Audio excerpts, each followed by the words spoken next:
Hey guys, welcome back to my YouTube channel. It's your host, Miss Mary Ash. And if you are new here, thank you so much for clicking onto my YouTube channel. I hope you stay a while. By that, I mean subscribe and share with your friends. And if you're a returning subscriber, the OGs, welcome back to the chat, okay? You know we have fun over here.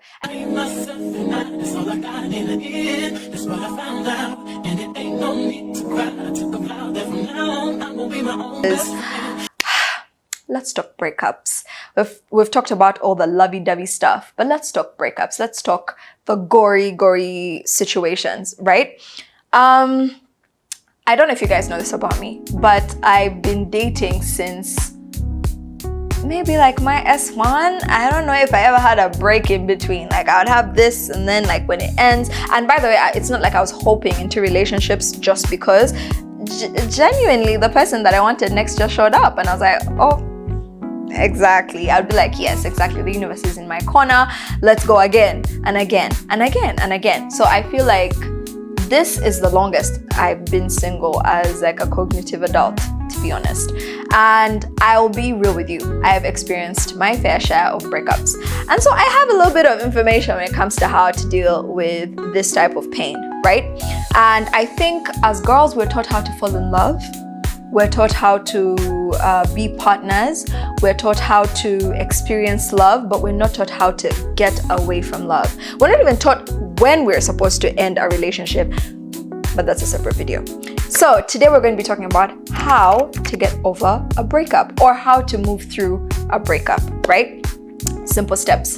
Let's start with the basics. My personal favorite, and I say my personal favorite because this is generally what I be doing, okay? Like when I break up with somebody, the first thing that I do is get cute. I don't mean get cute on the day that I leave the person, please. I mean get cute in terms of every other day after that, baby, I'm going to be looking bomb. I'm going to be, and I'm not saying do too much. I'm not saying like go out of the extraordinary of what you aren't doing already, because that's going to mentally task you. You're already not in a good space mentally, and now you're like doing too much and like you're doing things you haven't done before, like you're doing your makeup or you're doing edges when you never used to do your edges. No, that's not what I'm talking about. I'm talking about in your element, like look cute. When I break up with somebody, it's not even necessarily for them. It's like for me, I need to look really good, right? And it can range from whatever period it's going to range in, but you will not see me slacking when I'm going through a breakup. You know why? Because I just feel like I'm a firstborn, we're competitors, right? And I just feel like it's not me who will look like I'm losing out during this breakup. I'm good, okay? It doesn't matter, I could be dying inside. I could be dying inside my spirit, like when I leave class, because I'm talking about class because I used to date in high school. Like the relationships I've had have always been in a confinement of school. I haven't really dated outside of that much. So I would look my best, okay? When I show up to class, I'm looking good. When I show up to the engagement, the party, to whatever it is, I am looking good, I'm looking fresh. First of all, what does that do for you? It gives you a boost of confidence. Like, look, a breakup is already demoralizing in itself. You already feel shitty as hell. I'm not going to add feeling and looking bad. No. We don't look like our problems over here. So I'm gonna look cute. I'm gonna have my hair done. I don't really do makeup on an everyday basis, but I'm going to like look my best. The way I present myself, it's an aura, you know, like it's an aura of like, I'm still here. I'm still bad. I'm still great. I'm still okay. Even if I could be dying on the inside. And then two, it communicates to the other person that they haven't killed your spirit. Now, for me, breakups have been on my terms, right? But sometimes, even when they're on your terms, it doesn't mean that that's what you wanted, yeah? Like, you're broken up with the other person, but it's not because it's necessarily the most exciting thing for you to do, but because you see that it's probably not going to move where you would like it to go. So you're devastated, you're sad for what could have been. However, a lot of times, especially if you're being broken up with, or you're breaking up with a person and it's because they've cheated on you or they've disrespected you, they've lied to you, they've this thing, you need to reclaim your power. And I feel like one of the ways to reclaim your power is to look like you're in control, is to look like you have not been beaten down. What did Rihanna say? Pretend. Girl, pretend, okay? Pretend, look like as if you have nothing going on when you have everything going on. It's part of the facade. In life, confidence, you see, when people ask you why you're so confident, confidence is a pretense. It's a projection. People don't really know what you're feeling inside. It's just an armor that you wear. It's like a way you present yourself, and people feel this aura of like, oh my God, she's so fierce and she's so confident. Whole time, my palms are sweating. I'm shaking. Next. And I need you guys to follow these steps, because these are all, like all of these, they have to go hand in hand. There's none that we're removing. This one I know is going to be hard for some of you to digest. But block, mute, unfollow, delete. Listen, out of sight, out of mind.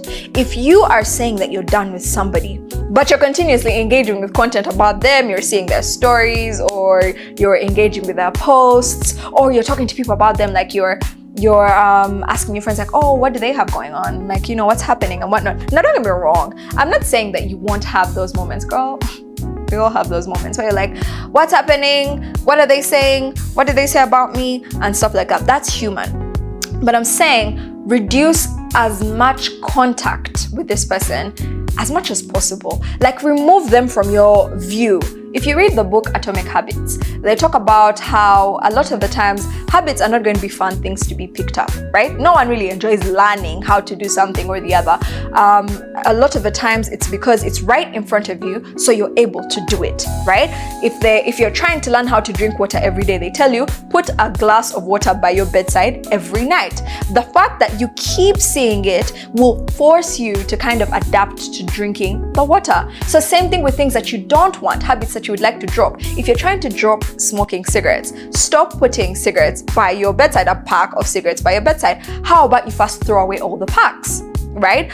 No one is saying that immediately takes your mind to like, no, it's not going to happen. But consistency, when you see that that's not something that you're engaging with all the time, you start to remove it from yourself. Same thing applies here. You don't need to be seeing somebody all the time. It does not matter. I know you, my beautiful delusional queens, are going to say, but I need him to see me winning. No, you don't. If you need somebody to see you winning, then you're not doing it for yourself, you're doing it for them. And if you're doing it for somebody else, it's not going to work. Why? Because you'll still feel empty inside. It's not about them. It's supposed to be about you. If I'm winning, if I'm living my life, it has nothing to do with that person, whether they see my IG story or whether they hear that I did this or I did the other. That's their business. And does it feel great if, yes, he sees my story and he sees that I'm doing well? Of course, there's a serotonin boost, but it's not the primary goal. And if I keep this person in my orbit, it's going to be about that. It's going to be about showing them how I did this and how I did that. That's not for me. That's me acting. That's me playing a part. That's not going to help you heal. That's just going to help you continue centering this person in your life. Remember, we're trying to remove this person from your life. So out of sight, out of mind. You need to move on. So you need to get this person completely out of your view, completely out of your thoughts. You're already going to be bombarded with thoughts all the time. All those, all that nostalgia is going to be hitting you at different times. But for you to get to the place finally where you don't have to feel that way, you're going to have to remove yourself. You know, not every moment you're going to have to be thinking, oh my God, then when we went here, then when we did this, and then we did that. If you're removed, then you don't have to consistently think about that. And as you get away from it, the first 2 weeks might be rough, the first month might be rough, the first 3 months might be rough, but every day you think of this person less and less. And if you continue to engage with their content, I promise you that time is going to take much longer. You're going to be torturing yourself, especially if you're dealing with a petty king, okay? He's going to be posting things to make you feel mad, or you expect him to see something and then he doesn't see it. It's going to crush your entire day. Don't do that, okay? Listen, block, unfollow, mute. Don't forget those, okay? Next. I know this one's going to be hard, but I think you need to sit with yourself and feel all your emotions.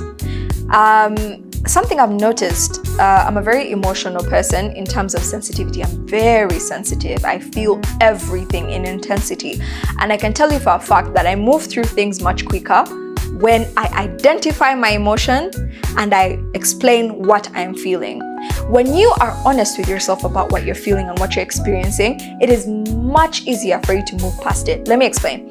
If I am feeling sad because I saw my ex maybe post a picture with a new girl, I am not going to sit there and tell myself, oh my God, I don't even care. Oh my God, she's not even hot. Oh my God, no, that's not what I'm going to do. I'm going to be honest with myself. I'm going to say, so why is your chest hurting? I'm laughing because memories. Anyway, why is your chest hurting? It's because I have seen this person tweet this, right? Or I've seen this person post a picture of this, or this person has sent us they posted a meme on their story, and it has hurt my feelings. What they've said, it doesn't align with everything I knew them to say, so it has hurt my feelings. I feel really shitty about that. That's an honest reaction. Once you say that to yourself, your body temperature even comes down. You're nervous. I know it's a lot, but it's the truth. Or if you're jealous, if you're looking at him and he's posting with another girl, or he's posting with his friends outside. I used to get this thing. I grew up in a strict household, so if whatever boyfriends I had, they were able to continue moving on with their life. So he's outside with his friends at Kenji's. At the time, Kenji's was the big thing. I would feel my chest constrict. I'd be like, oh my God, so I'm here in my bed and I have to be here right now and I can't go anywhere, I can't be with my friends, but for you, you're outside? Oh my God. But it's okay. I would have to admit that to myself, and it would hurt. I'm jealous. I'm jealous that you have your freedom outside while I'm not able to do that. But it helps you move through it. Trust me, just try it. Just try it. I know you're saying, but no, try it. Be radically honest with yourself and say, hey, I'm feeling sad today because I just thought of my ex and I miss him. It's okay to miss somebody that you don't want to be with anymore, or you're not with anymore because of whatever circumstance. That's okay. That's human. Let me tell you, the power in emotions is when you acknowledge them. It's not when you repress. It's not when you fight them. It's not when you run from them. You must feel emotions. Emotions will find a way to make you remember them, whether you want it, whether you don't want it. That's why a lot of our bodies store and you end up getting sick, because you keep so much and you repress so much. And one thing I love about being radically honest with yourself is I will have the conversation. I will be real. I'll say, this is what I felt in that moment. It's very freeing. It's very liberating to your chest, to your nervous system, and to your mental peace, because the more you're honest with yourself, the easier it is for you to move and navigate through things, because you're naming and understanding them, so you're moving away from them. And so it means 1 small step, 2 small steps, 14 steps to I don't even remember who that is anymore. Exactly. Next one, I'm guilty of this. This is the third one. Stop romanticizing what was and look at things for what they really are, the reality of the situation. When you break up with somebody, I've read somewhere that I don't even think it's necessarily the people that we miss when we are broken up. It's the routine. I was texting this person every morning. I used to go to this person's place on the weekend. It's the routine that you mourn. I used to have somebody to hug. I used to have somebody to kiss. I used to have somebody to hold on to. That routine is what kills you. I remember one of the biggest things I was so shocked that hurt me the most, but when I got into a breakup last year, the biggest thing that hurt my feelings is the fact that I always had somebody pinned to the top of my WhatsApp chat, and for the first time in my life, there was nobody. I was like, hey, this is crazy. And that's something so minuscule, right? But it's painful. For me, it was painful anyway. Every time I'd open my WhatsApp chat, I would get chest pain all over again. It's stabbing all over again. And yet I wasn't necessarily sad about the breakup. I was very happy about the breakup, but I was very sad about the fact that there was nobody there, because it wasn't necessarily about that person. It was about the companionship maybe, or not having a special somebody to have pinned up. So stop romanticizing things for what they were. When you're looking back on the relationship, you're going to obviously miss this person. Because you miss this person, you're going to start seeing the good things. You're going to start remembering when he took you to a date, and then when he gave you a kiss on your forehead, and then when he held your hand and took you to a movie, and all of these things. And are they valid? Absolutely they are. But that's not the entirety of the relationship. And you know why you left, or you know why this is not happening right now, right? My suggestion, write it down. Write down the things that somebody made you feel. I would write them down, but that wasn't during the breakup. I would write them during the relationship, the big ones, the things that are actually tearing you apart, right? So anytime you're having those feelings, because I know not everyone is as mentally strong as me, because me, I will not text you. That I am not going to do. I will not reach out. If I am done, I am done. That is it. But I know that for a lot of us, it can be quite challenging, because it's oh my God, I feel this way and whatnot. So I'm going to say, write it down. so that you don't forget these emotions. Remember everything. So on that day when you're romanticizing and you're thinking, oh my God, he took me to the movies that time and then he told me he could never live without me and he wanted to marry me, I want you to go and read the day that he told you that you look very fat in that dress. I want you to go and read it and remember it.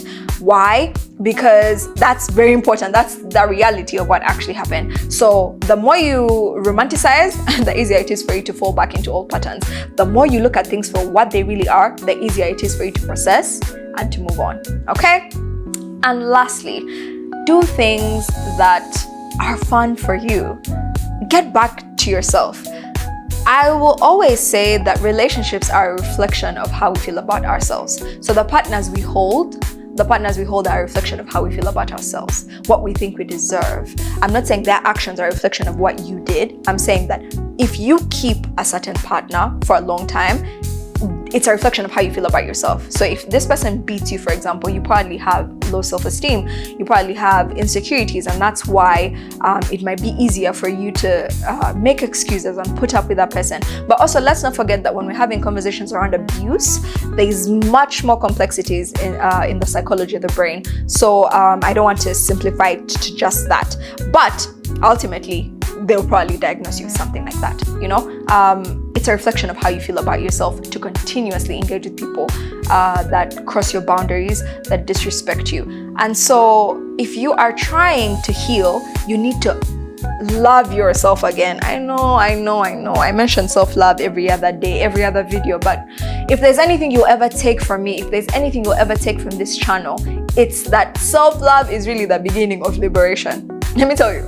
It's really the beginning of liberation. You need to get back to yourself.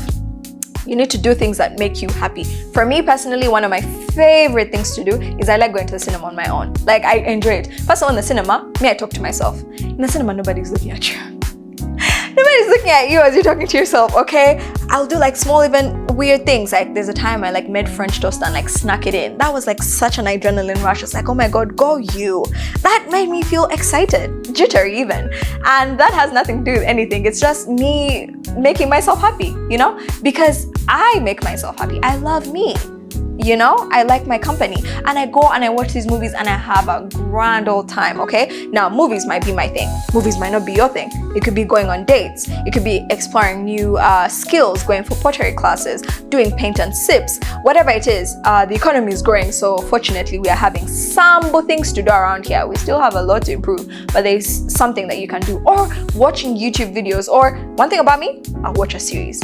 If my mind is not engaged, in something that is serious and I want to get my mind off things, I will get myself a good series. I'll either repeat one of my favorite classics or I'll find myself a new series to get my mind off things. So those are things that you know, kind of get you to love yourself. Order and say, today I'm spoiling myself, I'm ordering, I'm getting some food from Izumi, you know, I'm going to, you know, have a grand old time.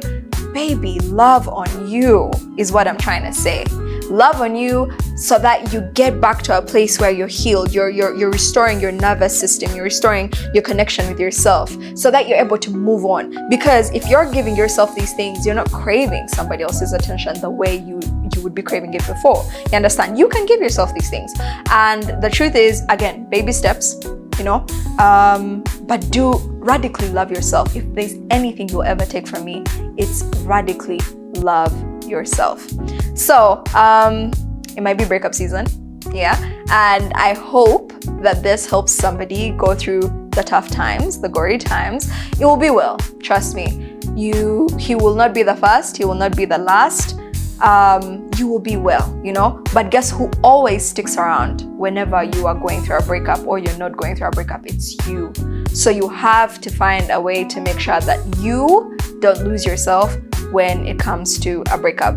Okay, so thank you so much for completing and coming to the end of the video. We are shooting at the beautiful Athena Hotel, so don't forget to check it out. It's in Bugolobi. I'll see you guys next time. I hope you guys are subscribed. Okay, all right. Bye, ciao.